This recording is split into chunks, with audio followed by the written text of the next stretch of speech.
Hey everyone, welcome to The Edge of It All. I'm your host, Trey Edge, and I look forward to going on this journey with you. Each episode, I'll talk to guests of all walks of life, and I'll ask them the behind-the-scenes truths we all want to know. I'll reach out to newsmakers, celebrities, athletes, and ordinary individuals who were there during some of the biggest events of our time. Together, we will hear the story behind the story. So let's get started. This is The Edge of It All. Welcome, everyone, to the latest episode of The Edge of It All, where you will get the story behind the story. Appreciate everybody joining us today on whatever avenue you have chosen to join The Edge of It All, whatever podcast stream you choose to use. We would hope that you would go to our home studio, UBN International Network. They've got a ton of other great podcasts along with The Edge of It All. Joining me today on the latest episode of The Edge of It All is a man who, quite frankly, is one of a kind. He is a legendary television writer, author. He's even a doctor of philosophy. His works include writing for the David Letterman Show, The Simpsons, Futurama, The Big Bang Theory. We could go on and on about his TV work. He has also written books, including Does Santa Exist? And he even hosts his own podcast. Please, everybody, welcome Eric Kaplan to The Edge of It All. Eric, thanks for being with us. Hi, Trey. Thanks for having me on the podcast. Eric, we appreciate you taking the time. Just in that opening bio, a lot going on for you, always has been. So for you to take the time to discuss your career with us, tough to fit it in a little bit? You're always so busy. Well, no, it's my pleasure. It's my pleasure to connect with your fans, Trey, and with you yourself. So I would always find time for you and your fans, man. Thank you, man. I appreciate it. I wanted to ask you, your comedic writing talent. I wanted to go there first. Can you trace an origin to that? I mean, did you grow up, the class clown, the funny guy, or not? Because you've done such tremendous comedic work. Can you trace that back to a young age or not? Yeah. My dad was very funny, and my dad was very deadpan. So you really need to keep on your toes, because he would be constantly saying like really funny stuff. I'm going to say stuff because I assume there's some kind of community standards here. He would say really funny stuff, and you'd have to figure out if he was trying to be funny. Like my grandma Doe would come over, and she'd be like, Ben, who invented air conditioning? And she'd be like, oh, I wonder who's calling me. That's not good. Yeah. So anyway, we don't need to talk to them. We're talking to the audience. They can go to voicemail. But my dad she'd be like, who invented air conditioning? And my dad would be like, I did, mother dear. And as a result, I'm very wealthy. And I think I didn't hear anything that was not sarcastic until I was like 16, 17 years old. Like everything was funny. And then my friend Andrew came to visit, and he was like, what's going on in your house? Everything is a joke. No one's ever serious. Everyone's sarcastic, but they're all doing it with these grim expressions on their faces. And when I say there's one exception who wasn't being funny ever, and that was my mom. But the rest of us were always being funny, and it just kind of soaked into my infant defenseless brain, Trey. Before I had a chance to say yes or no, it had already happened. Yeah, because I was going to ask you how much of that formed your style. 1,000,000,000%. Yeah. 1,000,000,000%. And also, I grew up on the mean streets of Brooklyn, and everybody was some kind of a kooky underdog. Brooklyn had not yet made it to respectability. All the respectability was going on in Manhattan. We all had a chip on our shoulder, and we're a bunch of wise guys, honestly, and learning to trade jokes with, all my weird friends. That's another influence. So I'd say first my dad, and second my neighborhood. And then third, probably, TV, Monty Python and the Marx Brothers and that kind of stuff. What's interesting about that is if you look at your career and all these incredible projects and shows that you've written for that soon, you advance yourself into writing books and things like that, Now that you describe it, it seems to fit. Yeah. Even the style, now that you explain that, I can look at some of these shows, whether it's, Writing for the Simpsons or the award-winning Big Bang Theory, things like that, and think, okay, well, that makes perfect sense now. Yeah. I grew up in a group of sort of annoying outsiders, Trey, that like people who wanted to be included in the world and were ready to like take a bet to try and do it, but we didn't feel like we were part of the world. We were just like hanging on the street being no goodniks. You ultimately wind up at Harvard writing, correct me if I'm wrong here, writing for the Harvard Lampoon. Yeah, it's true. What role did that play? Because when people hear that, they hear Lampoon, they associate things with words. Was that an official kind of writing start for you? Well, yeah. I had been doing some playwriting in high school, but like the first time I got like a check, so to speak. I don't mean to talk about money. Maybe people want to think about more fun things, but it's sort of meaningful. It's all about money. When you're a creative person and like someone actually writes you a check, it kind of gives you like a kind of a boost that you're like, really? I could make a joke and then I'm going to get a check and then I can exchange that check for a chocolate cake. Oh, that's pretty powerful. I didn't have a chocolate cake this morning. Now I do. And it's just because I made a joke.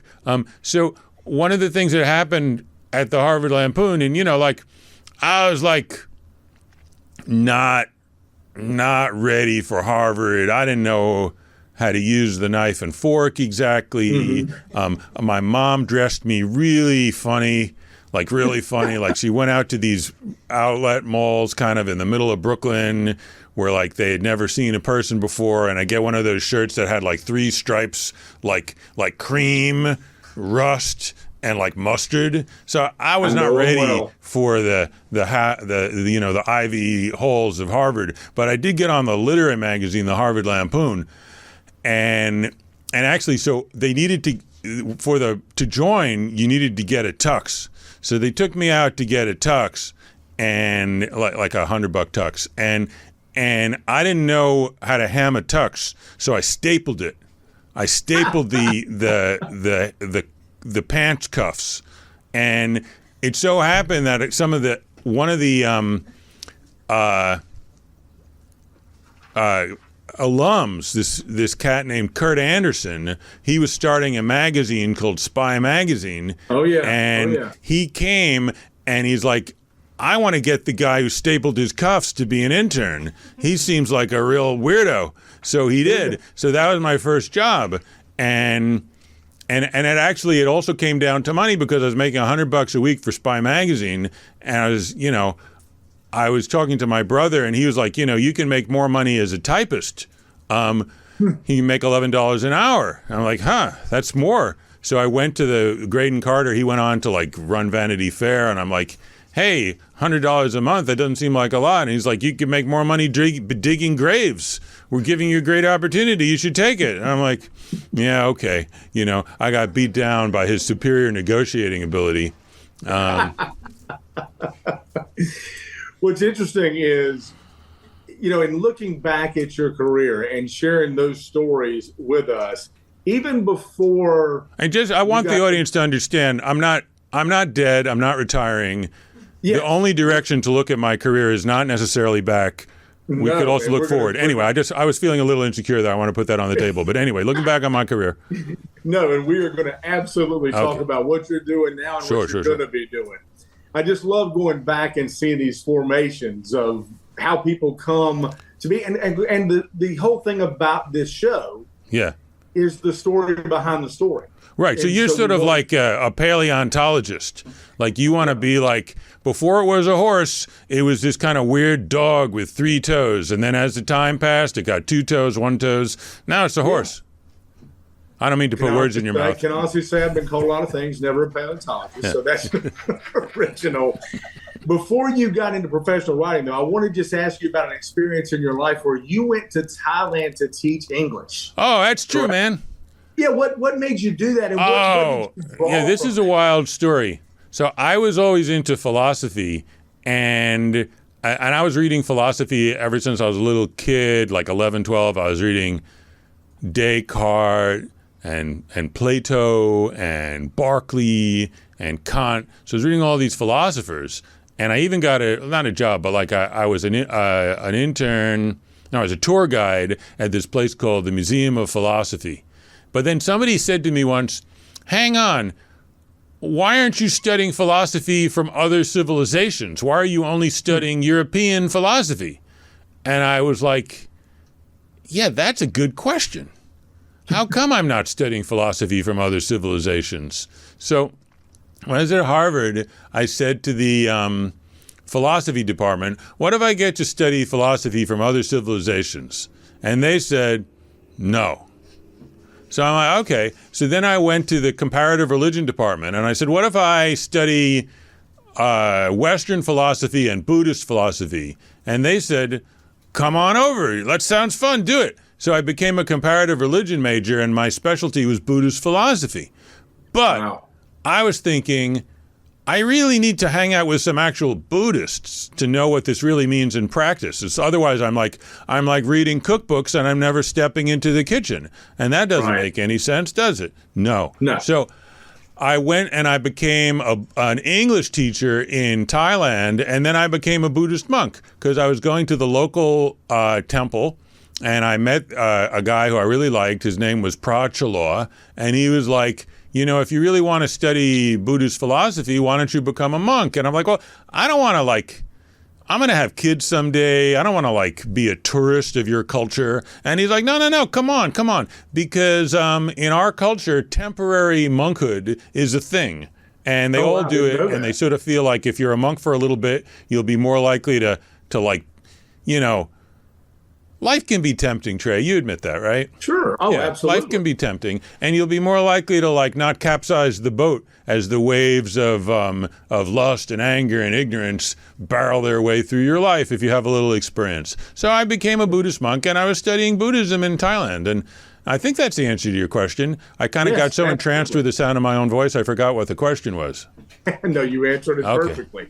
And it all kind of ties together. You ultimately get into this professional writing thing. And, we're talking about looking back. And I just want to pick a couple things, pick your brain really quick. Please. Because there's so many directions you can go. So many directions you can go with so many projects that you work on, so many successful shows that have become part of American, really, TV history, successful history. Yeah. But if I could ask you about, for example, writing for the David Letterman show. And I ask you about that show because it's near and dear to my heart. It was a time when I was growing up, and I sat in a bedroom with a TV that could just get a few channels, and that's the one I could watch late night when my parents thought I was asleep. They let you have a TV in your bedroom, man? They just wanted to occupy me, man. Okay, I feel like it would have been better if you'd have been out doing sports. I did that during the day. You did that during the day, and at night you were allowed to do TV. Okay. Everybody gets to have their own parenting philosophy. That's cool. I think it's a little bit too much TV to have it in the bedroom myself, but, Can you tell me just a little bit, what's that experience? What was it like writing for the Letterman show? Is there a fear that a joke's going to fall flat? Any of that kind of stuff when you're writing for? What was that experience like to write for a show like the David Letterman show? Okay. Fear is a relevant emotion that you mentioned. Because we were on this contract where every 9 weeks, at the end of your 9 week, it was a 13-week cycle, but at the end of every 9 weeks, they could fire you. Mm-hmm. And they fired people a lot. So you'd be talking to somebody and hey, where's Danny? He was a lot of fun. Oh, he's gone. And the other thing is it's a daily show. So you write, and then at the end of the day, the next morning you come in and you're back at zero. Yeah. So it was a little bit like comedy boot camp, because also Dave was a very exacting boss. So he tended to say no 99.9% of the time. So almost everything you pitched him, he'd say no. And actually, when I first got there, everyone was doing this imitation of some guy who'd be like, no, no, God, no. I'm like, who are they imitating? But it was Dave, because that's what he was like when the cameras weren't running. No, no, God, no. Oh, God, no. So it was very difficult to get him to accept anything. But I got lucky, man, and I'm very happy. I'm very grateful to Dave. The very first day I got there, I pitched this joke for the mailbag where, like, they're asking Rupert G., who was the deli owner from Hong Kong out on the street. I remember him well. If he was happy or something like that, and it turns out in his fantasy, he wishes that he was running the show and Dave was the deli guy. And he says, put on this dog mask and dance for TV. And I had, by luck or destiny, come up with a good thing, which is that when Dave put on the dog mask, you could then swap him out with a dancer who was dressed the same, and he did this great dance. And you thought it was Dave wearing a dog mask, but, you know, paper moon hanging over a cardboard sky, right? It wasn't really Dave. It was a dancer wearing a dog mask. So I got to, and that's probably why I wasn't get fired that week, because I came up with that one. And it was a trip, man. That's great. When I mention TV writing, okay, what is there a... So of all the appliances in the home, the toaster, the fridge, the humidifier, the TV is one of the ones that most works with writing. If you try and be a toaster writer, you have a limited number of things you can write. I would imagine the toast pops out, the toast doesn't pop out. But when you have a TV to write for, there's so many more things you can do. So that's one of the things about TV writing that makes it really one of the best forms of appliance writing. I love that. When I ask you, or when I bring up that subject, is there a show, a moment, an episode out of everything you've done, the nominated Big Bang Theory, nominated comedy, all of those things? I mean, come on, man. You wrote for The Simpsons. I mean, let's be real. You've written for some of the biggest shows ever. It's hard to pin this down to one thing, but when I say comedic TV writing and your works, is there anything that jumps out to you? Well, you know, I really liked the episode of Futurama when Bender goes to robot hell. I liked that. I liked my episode of Flight of the Conchords a great deal. Big Bang, it's hard to pick out something that I have ownership over because it's a group written show, but I'm proud of the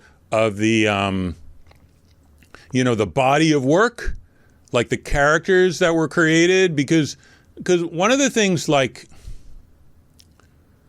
there's art that comes in discrete chunks, and there's art that kind of becomes a change to your overall experience. So like a novel or a movie, it comes in a discrete chunk. But I sometimes think of TV as a little bit more like landscape architecture, where we live with these characters over a course of years, and we know that they're there, and we know that they're part of our life. So I think the achievement of a show like Big Bang is not so much any particular moment, but that these characters became real and emotionally involving to the audience over a period of years. So I'm very proud of that. I think that's quite a nifty trick, you know? You mentioned we were looking back. Let's look current, and then I'll kind of link all of this together. Great. You go into philosophy. You mentioned that you read it at a young age, and you studied it. Is there a place where comedy and philosophy come together? Yeah. Because what I'm trying to do is to be like a simple servant of reality and of people's encounter with reality. And I just want to be like, there's something we're trying to understand together. Can I bring it to you? Can I serve your heart? Can I serve your feelings? And that can come in all kind of different ways. It could come in a story. Sometimes people want a story. Sometimes people want to laugh. Sometimes people want to think. And I just want to be there and help bring that process to happen, like a midwife or something, right? Yeah. Like people go through their day and they're like, somebody was mean to me, but I was kind of a jerk back to them. I don't know what I think about that. And I would hope that they could look at a TV show that I wrote or read a book I wrote, and at the end of it be like, find some kind of like peace or joy with that experience and not be quite so confused and reactive and shamed. I want to heal shame. It's an admirable notion. And tell me how your podcast, Terrifying Questions, plays into that. Yeah. Because my podcast, I do it. It's a co-podcast with Taylor Carmen, who is a professor at Barnard in New York. And it's called Terrifying Questions and How Not to Be Terrified by Them. So we go through life, and life is very upsetting, perplexing even. Sometimes, honestly, it can even be off-putting. I'll use that word. And what we try to do is we try to each week take some question that could be terrifying or upsetting and off-putting and talk about it in a way that we're no longer terrified by it. And that can be a very abstract question like, is the self real? You know? Or it can be something more concrete like, are we doomed to be in these cycles of revenge? You know? Is enlightenment real? So we have all these questions. And we also sometimes have guests. And then we'll and that can be anybody from like a sex worker to an actor to a musician. And we will grapple with questions that they have some insight into, or it's a question that they have dealt with in their lives. Well, those can be terrifying. I mean, they're absolutely terrifying questions because, in a sense, I mean, aren't we? And I'm not trying to jump on the philosophical bandwagon. You're welcome on. There's plenty of room. There you go. But I'm learning from you. So, in listening to you talk about it, it's almost like a search for those answers. And isn't that something each one of us, in some way, is trying to do every day? There's always I some do answer believe we're that. searching for. I think that very often there are questions that we are faced with, and we can either stick our head in the sand or face them. So I don't know if everybody is trying to do it every day. But I do think they might be trying to do it, or perhaps trying not to do it. Yeah, true. Do you remember like a first kind of existential crisis or question? Oh, yeah, absolutely. That you had? I remember a big question for me was I was trying to imagine what it'll be like when I'm dead. Wow. And I would be like, I guess I won't be there anymore. And then I'm like, but I'm there observing the fact that I'm not there anymore. So I'm not going to be even there to observe it. And then I'd get very scared and I'd run and I'd hide underneath my parents' bed. Huh. So I do remember thinking about that. So you were always questioning something. I was a pretty curious cat. Yeah. Yeah. And so that drives you to a place like a podcast, where I also want to get into books you've written, but it just seems like it's been an evolving career that's taken you to this place where what you're doing today in terms of using those search for answers and pairing it with, honestly, media platforms, be it writing, be it book, be it podcasts. It's an interesting choice of how you do that, correct? Yeah. Well, I'm very platform agnostic because I just like to connect with people. And it's something I've even noticed, like you're talking about Thailand. I found that like if you're riding on a bus in the dark, the two topics that you could always kind of get people to talk about were like love Ghosts. Really? Did anyone in your village ever see a ghost? Do you believe in ghosts? Like, that's a real conversation opener. And then also, like, hey, how's it going with you and girls? Or, like, those are two things that you can really start a conversation about. I can imagine the level. I can honestly say I've never heard. I may have to try. You try it next time you're with somebody that you never met before. Is like, what do you think about ghosts? Do you think they're real? Do you ever know anyone who encountered something unexplained? It's a real conversation starter. So, like, I like starting conversations with people, and I find that philosophy is a great way to do it because there's no preconceptions if you're doing it right. If you're doing it right, it's sort of like, what do you think happens after we die? Do you think forgiveness is possible? Do you think love is selfish? Like, all that kind of stuff, everybody is qualified to talk about. Nobody knows the answer. So it's a way of having some kind of human connection. So I like to do that on the computer, on the podcast, on the TV set, not the toaster because we already discussed it's kind of limited, That's more limited. For lunch. Yeah, especially if it's burnt. The podcast, how many episodes have you done? We've done about 35, 40. 35? Yeah, we do one every week, although this morning we did 2. Okay, so you've already done 2. We did 2. I did my 3rd podcast today. Isn't that wild? That is amazing, and I'm thankful that the voice has left. I think I might have earned a snack. Where can we find your podcast? You can find my podcast wherever fine podcasts are distributed. Okay. There's also a website called terrifyingquestions.com. But if you go to like Spotify or what have you, or I think Apple Podcasts, you can find it. It's called terrifyingquestions.com. And I don't know, people enjoy it. You might enjoy it. I mean, the audience listening to this, like, we kind of know that they like listening to podcasts, right? Otherwise, what are they doing? Is someone forcing them? No, it's a choice. I want to take you. Let me ask you this. Yeah. Where do you go from here? You mentioned you're doing the podcast, but when you think, or is it something you don't plan? Well, Ed is a good question because my show, Young Sheldon, just announced that it's reached its final season. Okay. So that means incredible show, by the way. Thank you. Congratulations. So that means I need to make myself open to whatever forms of distribution and collaboration are out there to do something.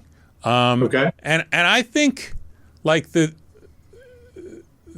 sort of main things that I got my eye on are an animated show, a half-hour comedy, an hour-long comedy drama, and a book. So I'm sort of sending feelers out in those areas. And just one of the things about Hollywood, it's a little bit of a business of buying lottery tickets because most things don't happen. So I want to have like 4 things that I'm really, really proud of in the hopes that like one of them will get on the air. And if 4 of them get on the air, it's a good problem to have, man. Absolutely. Yeah. You mentioned books. Yeah. And you wrote the book, Does Santa Exist? I'm just citing that as an example. Yeah, I brought a copy because I was asked to do so. Show it to everybody. Yeah, here it is. This is the book, Does Santa Exist? A philosophical investigation. And it's available on the internet. And if you like this kind of thing, you should read it because you'll like it.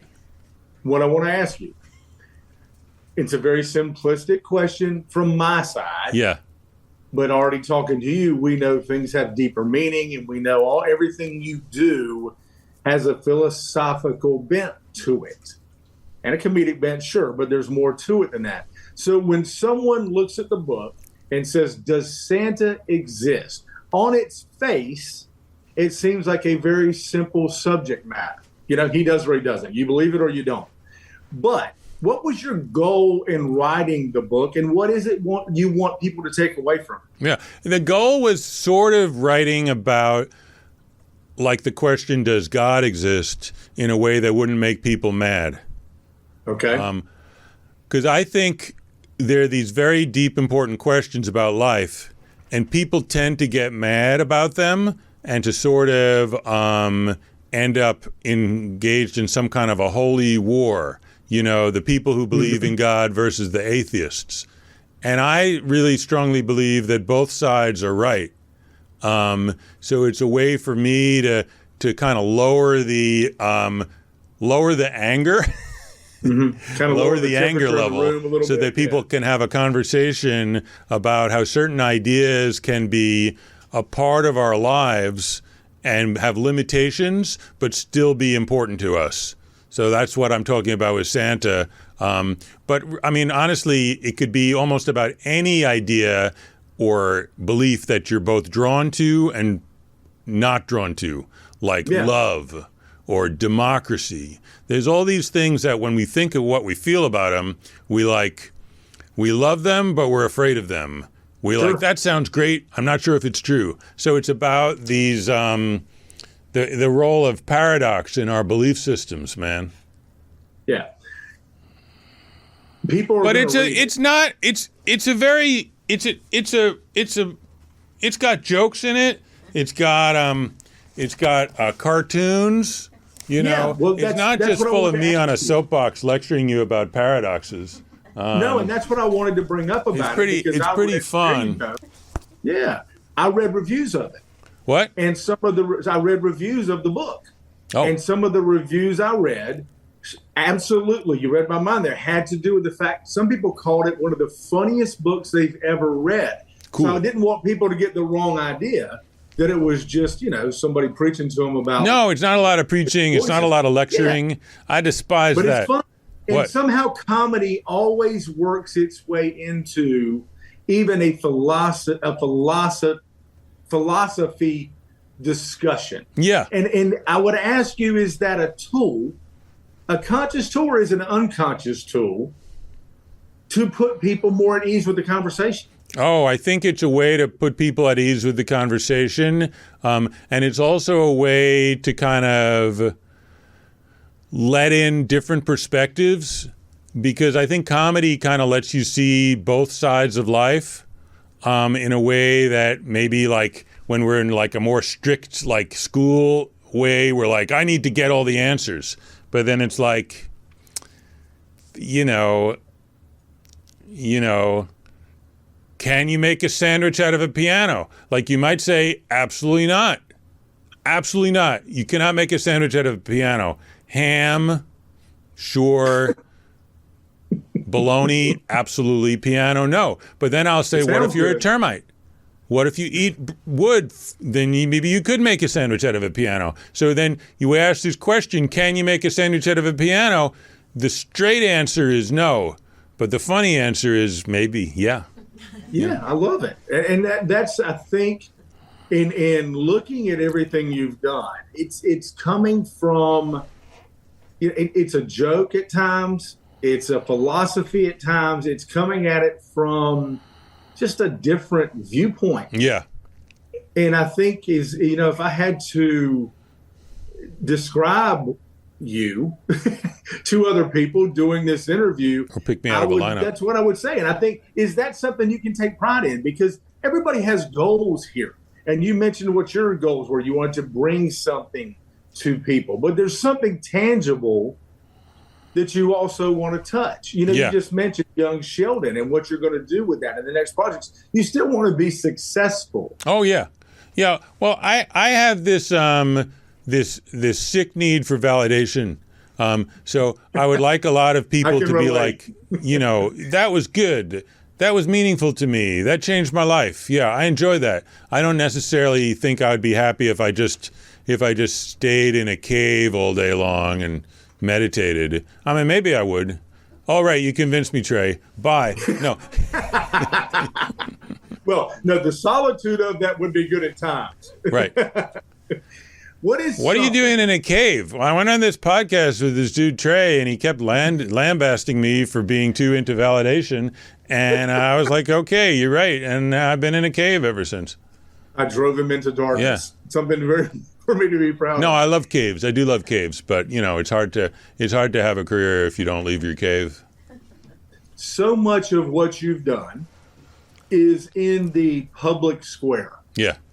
Successful TV shows, books. Right. Now you're doing the a secret podcast. stuff I've done you don't know about. That's exactly right. And that's where my next question was. Tell the audience The secrets? something. It doesn't have to be a secret, but just tell us something we don't know about Eric Kaplan. It could be something he loves doing. It's past something we just don't know might surprise us. It is the story behind the story, Eric. Oh, it's the story behind the story. Get to know you. Or do we know it all? You might know too much. That is true. No, I'll tell you something.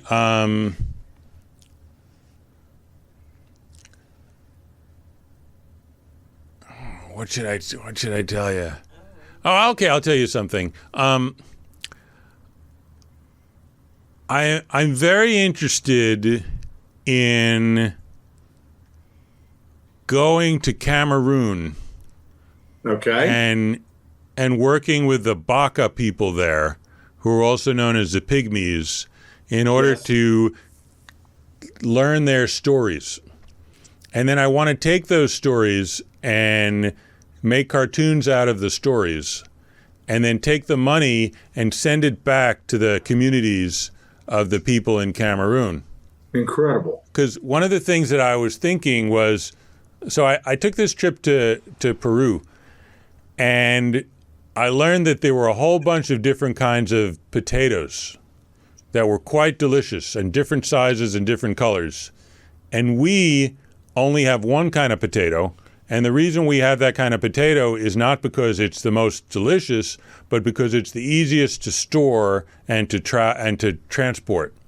And I thought, learned something today. Is it not also the case with stories, that a handful of stories from Northern Europe, Snow White, stuff like that, got picked up by the Walt Disney Corporation and spread around the globe.